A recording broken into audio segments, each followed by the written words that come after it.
In today's video, I'm going to teach you how to delete files from OneDrive on your PC. This is a simple process, but it's important to understand what's happening when you remove something from OneDrive.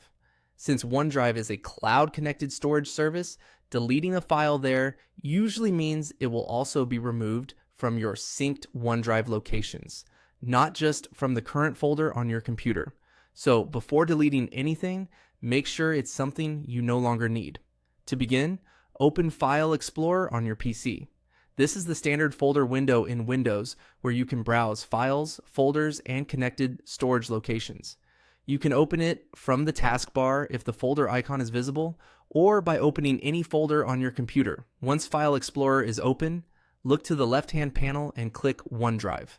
This section shows the files and folders that are stored in or synced with your OneDrive account. If you use OneDrive regularly, you may already see your documents, pictures, or other saved items there.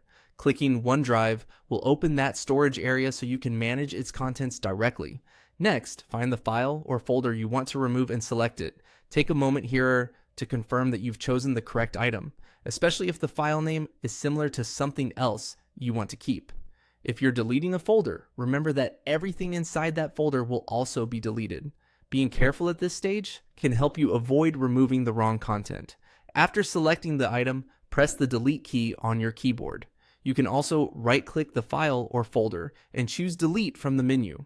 Both methods do the same thing, so you can use whichever feels more comfortable. Once you do that, the selected file or folder will be removed from OneDrive. If you delete something by accident, it may still be recoverable from the recycle bin depending on your OneDrive and Windows setup. That can be helpful if you need to restore a file later. Still, it's always best to double check before deleting anything important, and that's all there is to it. Open File Explorer, go to OneDrive, select the file or folder, and delete it. It's a quick way to keep your cloud storage organized and remove anything you no longer need.